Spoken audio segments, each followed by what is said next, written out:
Hi everyone, I'm Laure Prétet. I'm a PhD student at Telecom Paris and Bridge Audio.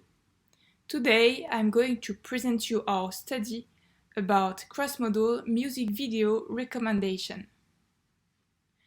Finding the perfect soundtrack for a video among a music catalog can be a tricky task, especially if, like me, you are not a professional video editor, and especially if your music catalog is large and the tracks are unlabeled.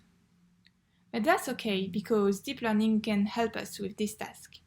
A common approach is to project all musics and videos into a common embedding space, and then to perform the recommendation using a nearest neighbor search. The advantage of this method is that it's symmetrical. It allows to perform the recommendation with a music query and a catalog of videos. In this work, we adapt the VMNet, a system proposed by Hong for cross-modal music video recommendation. We challenge three of its design choices: the size of the training dataset, the training loss, and the audio input features. We show that using pre-trained audio features improves the recommendation performance compared to using handcrafted audio features. So first of all, let's get familiar with our baseline system, the VMNet. The VMNet learns in a self-supervised way how to associate a music and a video which are extracted from the same audiovisual clip. It projects the media into an embedding space such that a pair of associated music and video are close together while being further apart from other musics and videos. To train the VMNet, we need a dataset of videos in which the audio is a music track. Once separated into its visual and audio components, each musical video forms a pair of associated media which has to be projected at a similar location in the embedding space. For training, we collect 51 musical videos from the YouTube ATEM dataset. At test time, we perform the recommendation using another dataset of musical videos.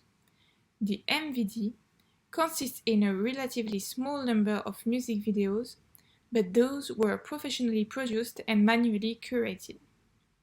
The last step before training the VMNet is to extract the input features from the music video pairs. The music and video parts are processed separately. For the music, handcrafted features such as MFCCs and chromas are extracted at each time frame and then statistically aggregated over time to form one single timeless vector for the full music track. For the video, each image frame goes through a pre-trained ImageNet network which extracts semantic features. These features are then statistically aggregated across time to form one single timeless vector for the full video. Once we have the features, we can process them using a true branch fully connected network. We did not modify the original VMNet architecture for our study. The music branch has 3 layers and outputs a music embedding vector. The video branch has 2 layers and outputs a video embedding vector. At the output of the network, the music and video embeddings are organized using several triplet losses. First, the intermodal ranking constraints ensure that a music and a video that were extracted from the same clip are closer to each other than from any other sample. Second, the intramodal structure constraints ensures that 2 samples that were similar in the feature space remain similar in the embedding space. This is computed separately for music and video.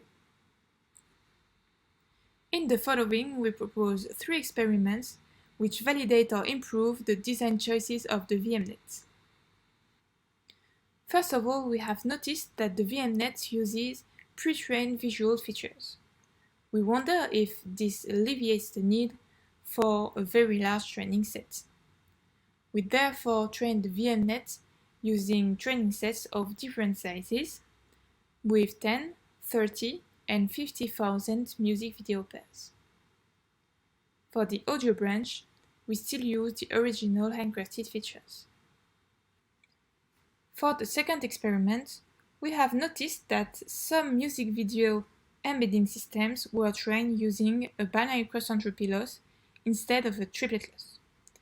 We can think, for example, about look, listen, and learn. In this case, the learning objective of the network is to classify matching versus non-matching audio-video pairs. We wonder if one training paradigm is more efficient than the other. We therefore train the VMNet with a fusion module on top and binary cross-entropy loss. For our last experiment, we have noticed that our system does not use pre-trained audio features as it does for the video. We therefore try to replace the handcrafted features by pre-trained music embeddings. We select 4 embedding systems from the literature. MusicNet was initially trained on a music similarity task. Musician is a music auto-tagger for which we remove the last layer in order to obtain music embeddings. It has a musically motivated architecture. OpenL3 is an audiovisual network which was trained on a task similar to ours, in this case, classifying matching from non-matching audio-image pairs. Finally, AudioSet is the set of features provided by the YouTube 8M dataset. They were extracted from the penultimate layer of a VGG-like sound classification network. In order to evaluate different variants of the VMNet, we performed 2 recommendation tasks presented in the introduction. First, the video to music recommendation task. For each video query, we rank all the music tracks of datasets by increasing Euclidean distance in the embedding space. If the only associated music track appears in the top K of the recommendation list, we set the recall at K to 1 for this query. Otherwise, we set it to 0. We repeat this step using all 2,000 videos of the MVD as queries. Then, we swap the music and video to evaluate the music to video recommendation task. Now, let's move on to the results. About the size of the training dataset, the results were to be expected. The more music video pairs we used, the higher the retrieval performance of the VMNet. Using pre-trained video features did not alleviate the need for large training datasets. For the training loss, we did not expect such large differences between the 2 training paradigms. In this case, the initial design with the triplet loss outperforms the binary cross-entropy system. Finally, we see in the last experiment that it is worth using pre-trained audio features in addition to the pre-trained video features. Especially, the AudioSet and OpenL3 features allow a large boost in retrieval performance. It's now time to conclude this presentation. Finally, this study is about how to perform efficient music video recommendation using a simple network such as the VMNet. We show that using a large training dataset, a triplet loss, and pre-trained audio and video features allow optimal performance. Future work will focus on increasing further the training set size and quality. Ideally, we want to fine-tune the feature extractors along with the VMNet. We also want to perform a human subjective evaluation. Finally, we want to adapt the VMNet to incorporate a temporal dimension, such that the evolution of music and video can be taken into account for the recommendation. That's it for our paper. Thank you for watching my presentation, and don't hesitate if you have any question.